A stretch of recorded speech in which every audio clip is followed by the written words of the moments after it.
ভাই হোসেন, তুমি একটা পত্র লিখে দাও। তাই দিচ্ছি ভাইজান, তাই দিচ্ছি।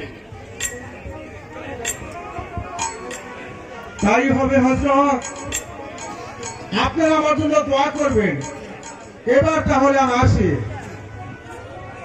চলুন ভাইজান, আমরা সামনে বনটা একটু ঘুরে আসি, ঘুরে আসি।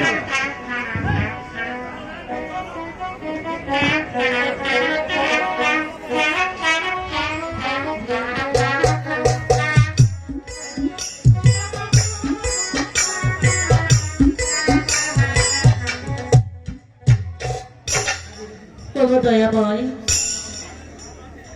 আমার স্বামী গিয়েছেন ওই সম্রাট এজিদের দরবারে, কিন্তু সে যে এখনো ফিরে আসছে না।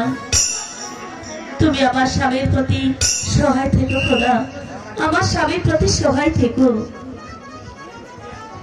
বাড়িতে কে আছেন? আপনি কে আর কাকে যাচ্ছেন? আপনি কি তাহলে আব্দুল জব্বারের স্ত্রী? হ্যাঁ, কি হয়েছে বলুন। আমি সম্রাট এজিদের প্রেরিত কাছে, এই নিন আপনার একখানা পত্র। পত্র? কিসের পত্র কাশে? বলো ভাই কাশে, এ কিসের পত্র তুমি নিয়ে এসেছো? দাও দাও তো কাশে, পত্রখানা আমার হাতে দাও।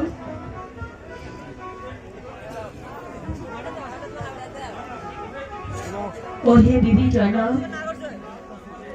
এজিদের রাজ দরবারে সবার সামনে সজ্ঞানের স্বইচ্ছায় আমি আমি আমি তোমাকে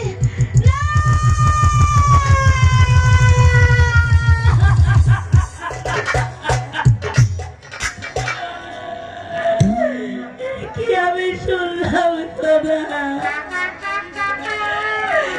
আমি কি শুনলাম?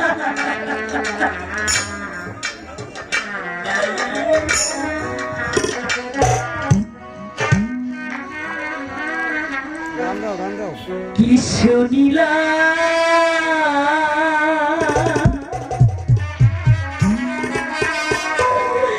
ও হে আল্লাহ,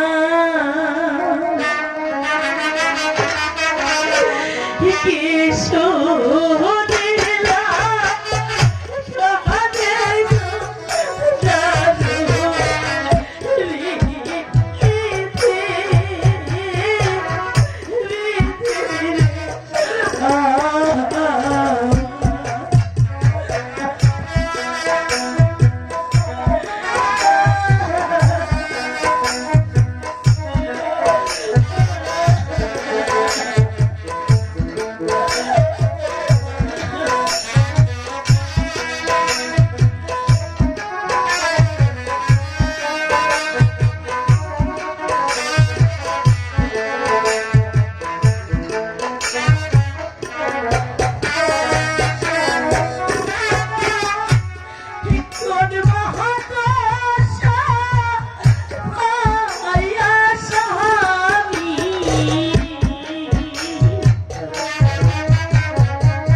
পোড়া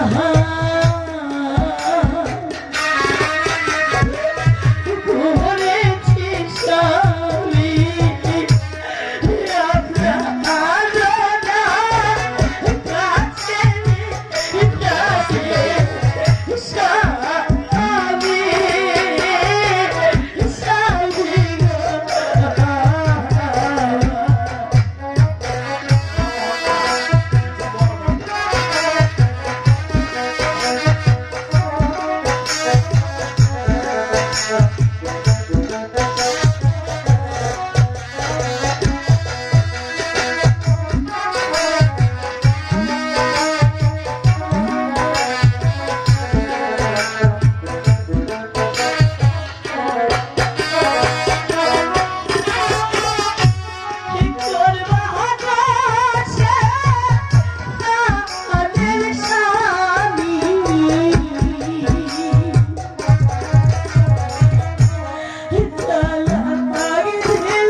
সহ্য হচ্ছে না।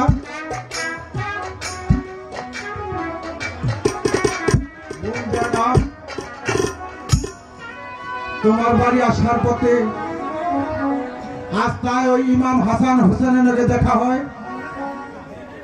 তারা এই সব কিছু জেনে তোমাকে একখানা পত্র দিয়েছে। এই নাও বোন।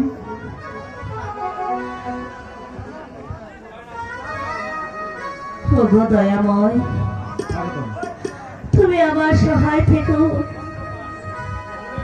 আমার নাম ওইটা আসতে ও হে বিবি জৈন, কাশিপ মারফত তোমার সকল বৃত্তান্ত শুনি আমি তোমাকে সহধর্মিণী হিসাবে পেতে চাই। যাওয়ার মতো রাস্তা দেখ।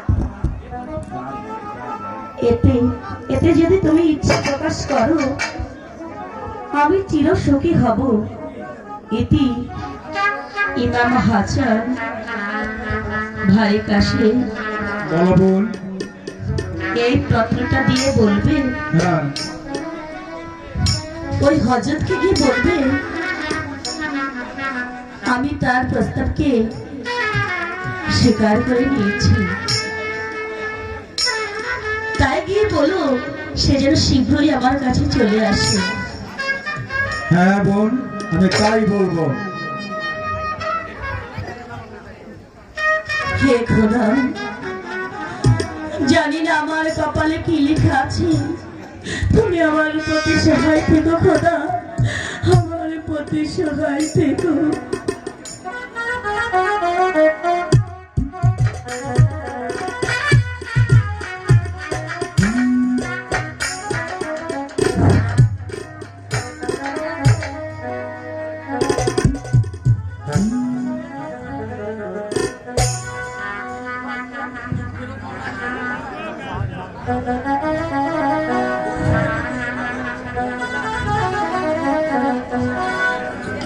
দুঃখের কাল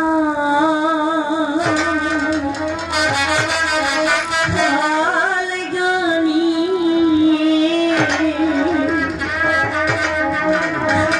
যাব তার বাড়ি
যা হবারটা হয়ে গিয়েছে, সেজন্য তুমি দুঃখ করো না। এবার বলো, তুমি কি আমার বসাটা মেনে নিতে? হ্যাঁ হযরত, আমি আপনার বর্ষাটা মেনে নিয়েছি। ওই মদিনায় চলে যাব। আপনি কি আমাকে দাসী বলে মেনে নেবেন? হ্যাঁ জাইনব, আমি তোমাকে স্ত্রীর মর্যাদা দিয়ে গ্রহণ করে নিলাম। বেশ, তাহলে আমি আপনাকে স্বামী বলে গ্রহণ করে নিলাম।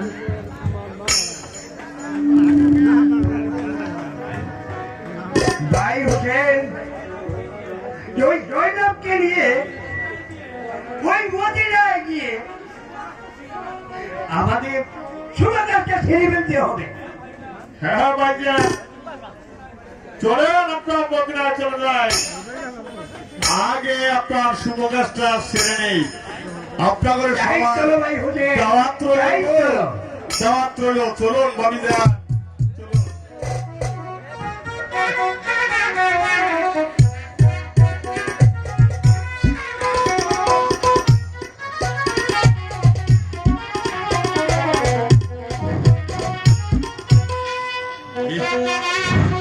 হ্যালো,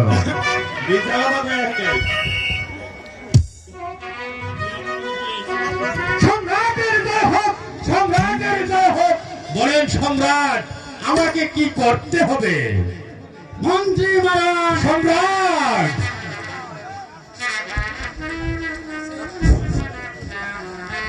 জয়নালের বাড়ি হতে কাশাত এখন পর্যন্ত যে ফিরে আসছে না মন্ত্রী মহারাজ, ধৈর্য ধরুন জয়নব। কাশে দেখুনি প্রাসাদে ফিরে আসবে। এই তো কাশে দেখতে।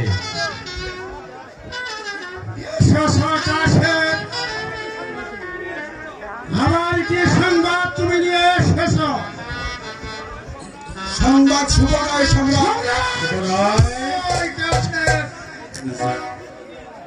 জয়নব আপনার পক্ষে উপরে থুথু দিয়েছে। এ বললে কাশেদ, জয়নব আমার পত্রকে প্রত্যাখ্যান করেছে। শুধু প্রত্যাখ্যানই করেনি, আমার পায়ে পত্র খেলা সে পায়ে নিচে দিয়ে চুরি উপরে দিয়েছে। আমার মনে হয় ওই কুলকা নারীর মাথাটা কেটে এই সাগরের জলে এই নাম বিশ্বাস করবো না। কারণ আমি জয়নবকে ভালোবাসি।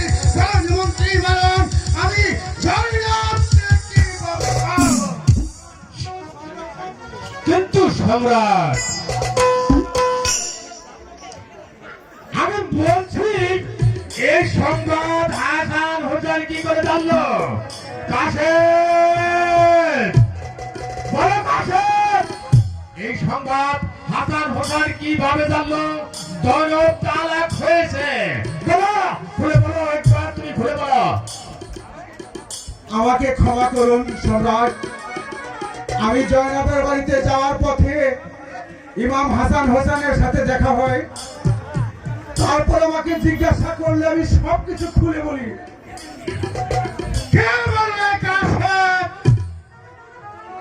আমার গোপন কর্মচারী হয়ে আমার সাথে করেছ বেঈমানি। ক্ষমা করুন হুজুর, ক্ষমা ক্ষমা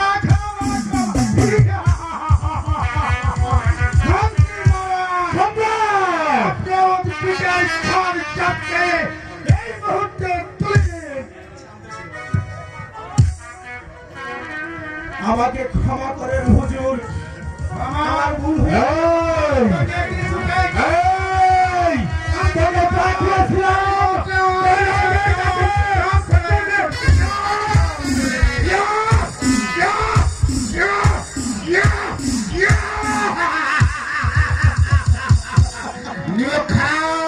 বেনাম সম্রাটের ঘোড়া খেয়ে তুই সম্রাটের সাথে করেছিস বিয়াদবি।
আজ এ পর্যন্তই থাক, আবার কাল দেখা যাবে।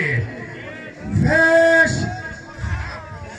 আপনার কথায় আমি আজ ওকে ছেড়ে দিলাম, কিন্তু মনে রেখো শয়তান, তুমি আবার পুনরায় ভুল করলে হয় পৃথিবীর সবার কাছে ক্ষমা করতে পারো, এই সম্রাট ইয়াজিদের কাছে এই কোনো ক্ষমা নেই। জয় আসুন মন্ত্রী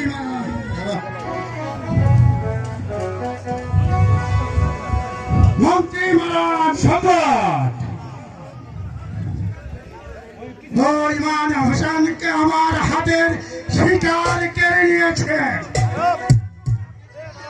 আমি আমি ওই মদিনা শহরটাকে জ্বালিয়ে পুড়িয়ে ছারখার করে দিব। ধীরে সম্রাট, ধীরে। হাসান আপনার শিকার কেড়ে নিয়েছে, তাই তার খেসারত ওই বেটা হাসানকেই দিতে হবে। আপনি এক কাজ করেন সম্রাট, মন্ত্রী মহারাজ, এই মুহূর্তেই রাজকোট চাহিয়া মদিনায় পত্র প্রেরণ করুন। দেখবেন হাসান তেলে বেগুনে চলে উঠবে, তখন আমরা যুদ্ধ করে হাসানের রাজপ্রাসাদ দখল করে নেব। শুধু তাই নয়, আপনাকে জয়নবকেও এনে দিব। তাই নাকি মন্ত্রী মহারাজ? হ্যাঁ হ্যাঁ সম্রাট, তাহলে তাই করুন, এই কাজ আমাদেরকে করতে হবে। আর চলুন এই মুহূর্তে বিলম্ব না করে আমরা আগামীকাল আমরা ভারতের সম্রাট ইয়াজিদ, তুমি আমার বুকের মধ্যে যে বিভীষিকার আগুন তৈরি করেছো, যুদ্ধ যুদ্ধ যুদ্ধ মহাযুদ্ধ।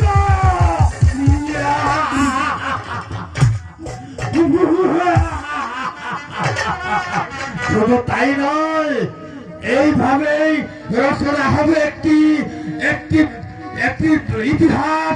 সেই ইতিহাসের নাম থাকবে সিন্ধু।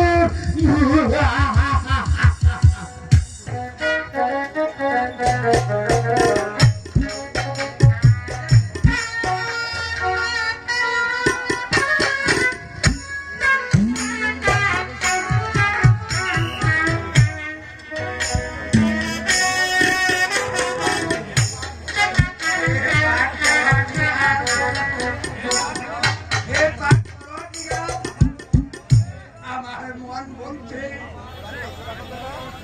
আমার কঠিন বিপদ আছে, কিন্তু কিসের বিপদ, কিসের যন্ত্রণা আজ আমি ভাবতেও পারছি না। আপনি এত বিচলিত হবেন না ভাইজান, পরম করুণাময় আল্লাহ পাককে স্মরণ করুন, দেখবেন সব ঠিক হয়ে যাবে।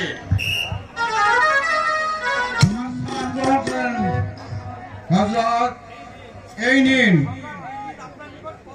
সম্রাট এজিদ আপনার নিকট একখানা পত্র দিয়েছে। সম্রাট এজিদের পত্র? দেখো তো ভাই হোসেন কি লিখেছে। মদিনার হাসান ও হোসেন আমার নির্দেশে সমস্ত দেশের রাজারা নিজ নিজ রাজকর আমার দরবারে প্রেরণ করেছে, অথচ মক্কা মদিনা রাজকর এখনো আমার দরবারে পৌঁছেনি। তাই আমার আদেশ, যথাশীঘ্র রাজকর না পাঠালে বাধ্য হয়ে যুদ্ধ ঘোষণা করব। এটি সম্রাট এজিদ।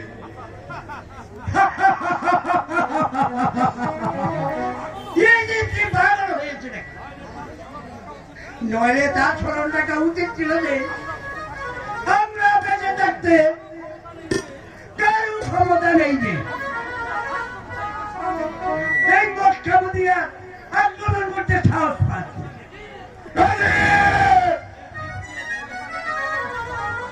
যে জীব দিয়ে শয়তান এজিদ তুই এই কথা উচ্চারণ করছো, আপনি আমাকে হুকুম দেন ভাইজান, আমি ওই শয়তান এজিদের জীবটা কেটে এনে আপনাকে উপহার দেই। শান্ত হও ভাই হোসেন, আমি ভাবতেও পারছি না সাহস পেল কোথায়। এক মাবিয়ার মৃত্যু হয়েছে বলেই তাদের সে সবাই মরে গিয়েছে। স্বীকার করবো আমরা, তার পিতার দয়ার উপর আজ সেই দামেস্কের সম্রাট আর তার সন্তানদের প্রতি রাজকর আদায়ের পত্র পাঠায়। আমার যে আর সহ্য হচ্ছে না ভাইজান, আপনি আমাকে হুকুম দেন, আমি সেই মাদির বাচ্চা এজিদকে পৃথিবী থেকে সরিয়ে দিয়েছি। শান্ত হও ভাই হোসেন, সেই সময় এখনো হয়নি। যখন সময় হবে তখন সেই পরম ক্ষুধা চালাই ইঙ্গিত দিবে। হোসেন কাছের দিলে কি আদেশ দাও। কাশেম, তোমার প্রভু বেঈমান এজিদকে গিয়ে বলবে, তোমার পত্রের উত্তর হইল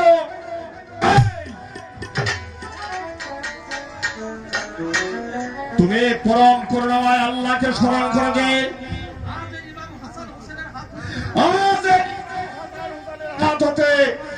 তোমার জীবন নিয়ে তুমি ফিরে যেতে পারলে।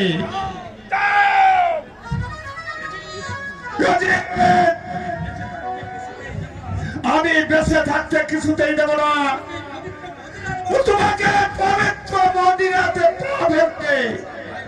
ভাই হোসেন, চলো আমরা এবার বিশ্রাম করি। তাই চলুন ভাইজান, তাই চলুন।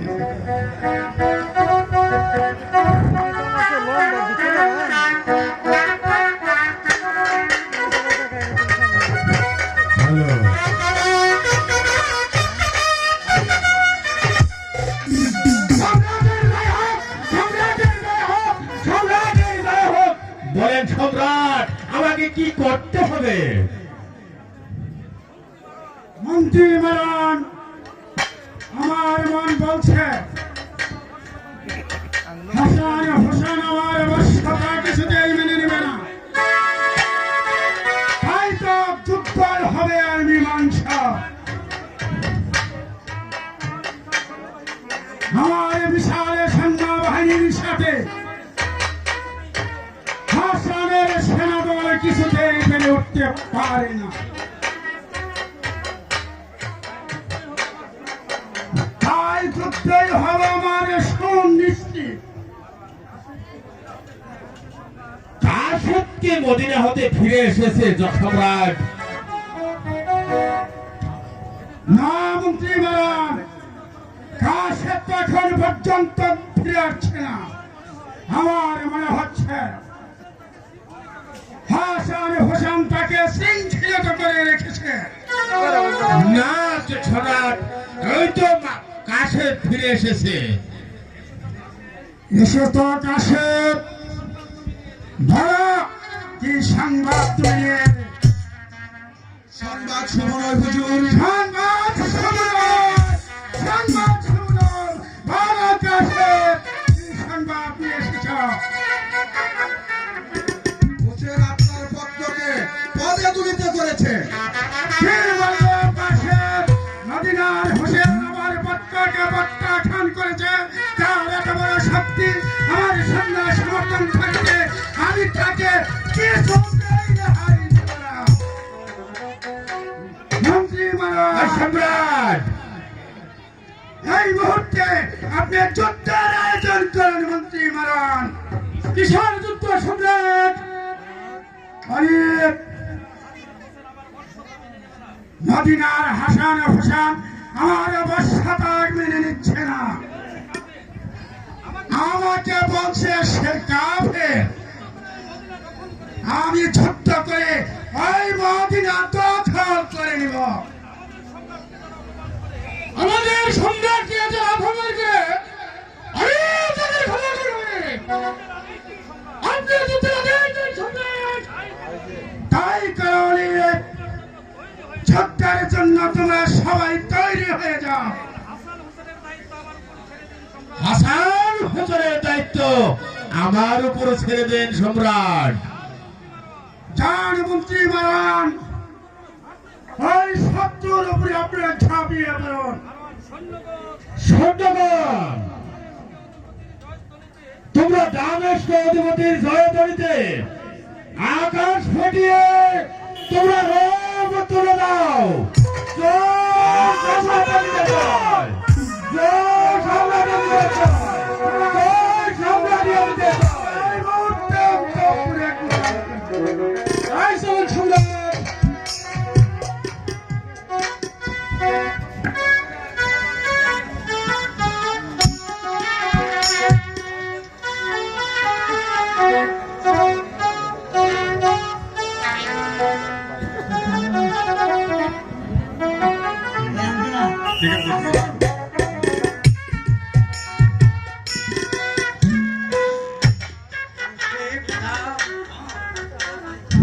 তোমার কাছে আমার আগুন হবে না।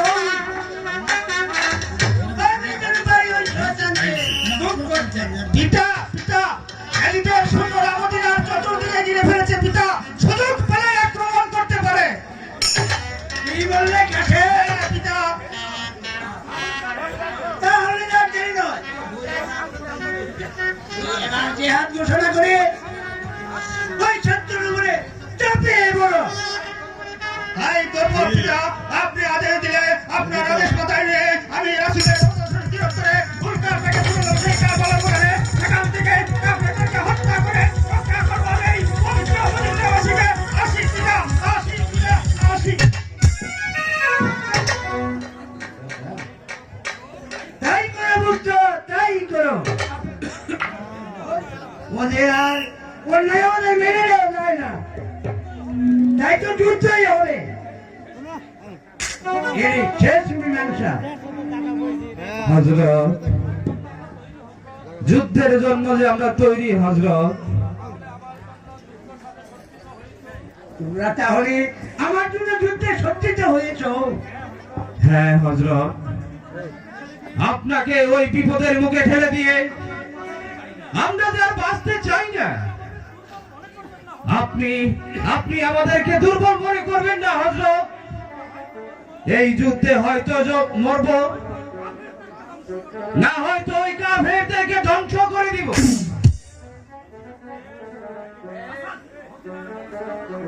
মদিনার পবিত্রতা রক্ষা করতে হলে ওই শত্রুর উপরে চাপিয়ে পড়ো। হযরত মুহাম্মদের নাম নিয়ে ছুড়ে যাও ওই শত্রুর মোকাবেলায়। তাই যাচ্ছি হযরত। আপনি আপনি আমাকে আশীর্বাদ করুন হযরত। বিদায়, বিদায়। হে খোদা, তুমি আমাদের সহায় থেকো, তুমি আমাদের সহায় থেকো।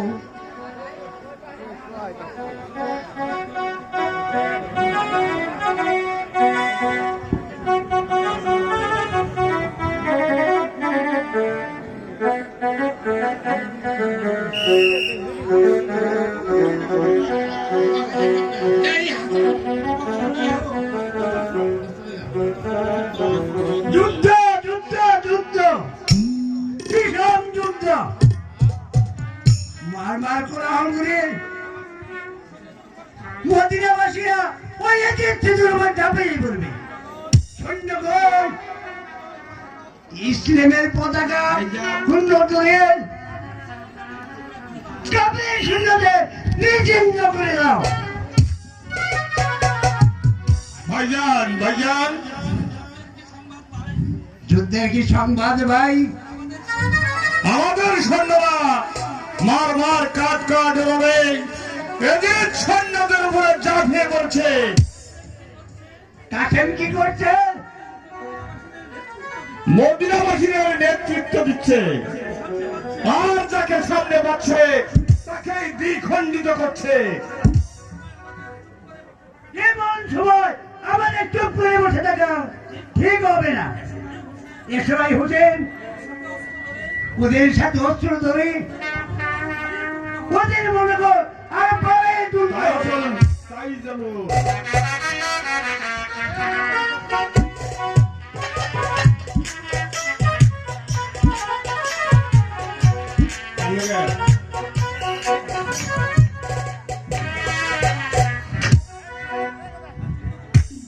যুদ্ধ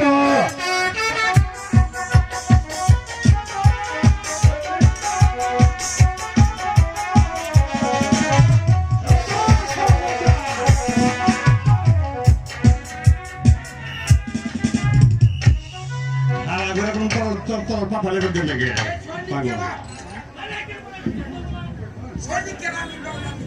এই সৈনিক ইয়ে কো এই যাও শুধু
Yeah.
পরাজিত। এখন আমি সম্রাটকে কি কি জবাব দিব? তাই তো আমার কৌশলে পথ অবলম্বন করতে হবে। এই মুহূর্তে আমি চলে যাই সম্রাটের নিকট, দেখি কি কৌশল আমরা করতে পারি।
এখন কি হবে শক্তিমান? অলিক, যুদ্ধে আমরা পরাজিত।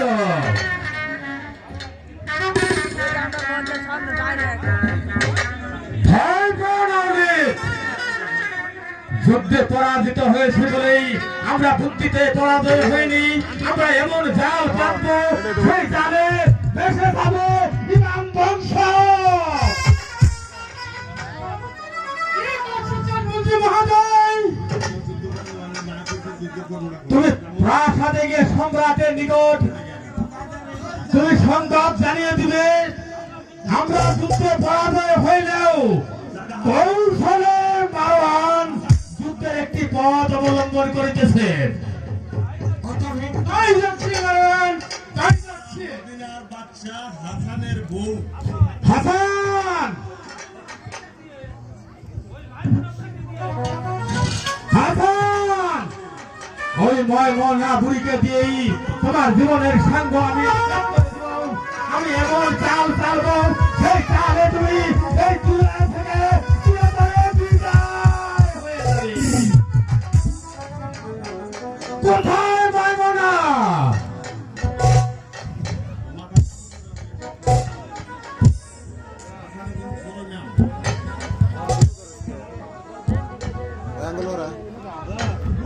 মন্ত্রী মহাশয়, ও আঙ্গুলটা ধরিস না, ও আঙ্গুল উপরে দিস। শোনো ময়মনা, আমি হাসানকে ধ্বংস করতে আমি দামেস্ক হতে দৃঢ় প্রতিজ্ঞা নিয়ে এসেছি। তুমি আমাকে সাহায্য করবে। বলুন তাহলে আমাকে কি করতে হবে? শোনো ময়মনা, কাজটা খুবই কঠিন, আর এই কাজের কথা কাউকে বলা যাবে না। যত কঠিনই হোক না কেন,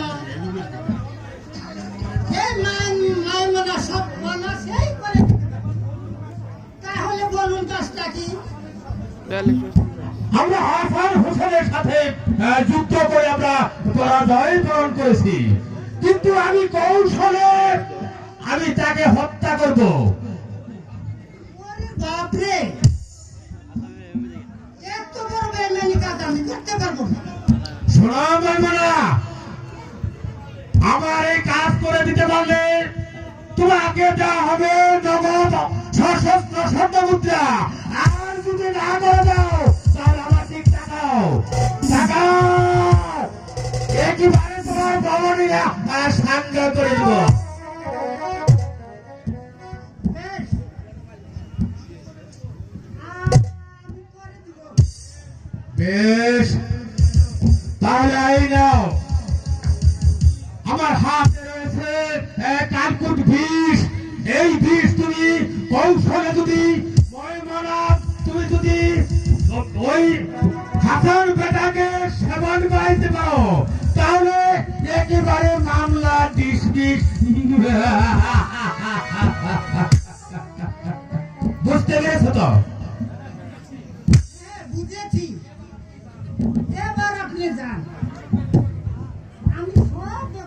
তোমার কথা শুনে খুব খুশি হলাম। আমি নিশ্চিত এবার ওই বেটা হাসান দুনিয়া থেকে একেবারে বিদায় হয়ে যাবে।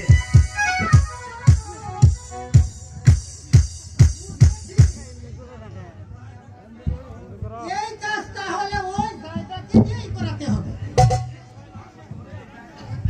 শুনেছি ওই ঘরে আনার পর থেকে হাসান জায়গাকে খুব সুলো ধরে দেখছে না।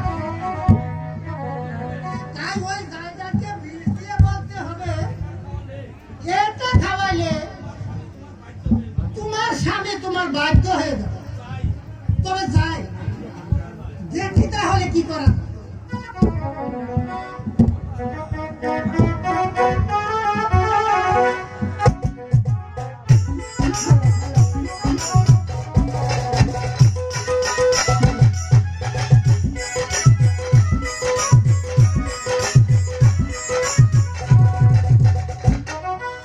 হে মেহেরবান খোদা, এই মদিনায় আমার আপন বলতে কেউ নেই। কার কাছে আমি মনের দুঃখের কথা বলবো?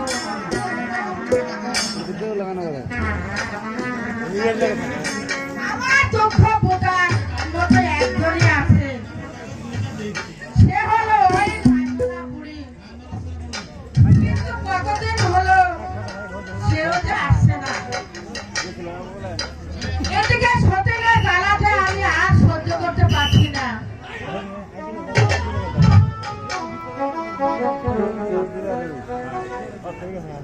আহারে মা গো, তোর দুঃখের কথা শুনে আমি যে আর থাকতে পারলাম না। সতীনের জ্বালা বড় জ্বালা, তাই তোর দুঃখ দেখে আমার অন্তরটা একেবারে ফেটে যায়। কিন্তু কি করব না, এটা যে আমার কর্মের লেখন। নইলে কি আমাকে রেখে আমার স্বামী আর এক বিয়ে করতে পারে? কর্মের দোষ দিও না গো মা। ইচ্ছা করলে তুমি তোমার কর্মকে গড়ে নিতে পারো। কিন্তু কেমন করে?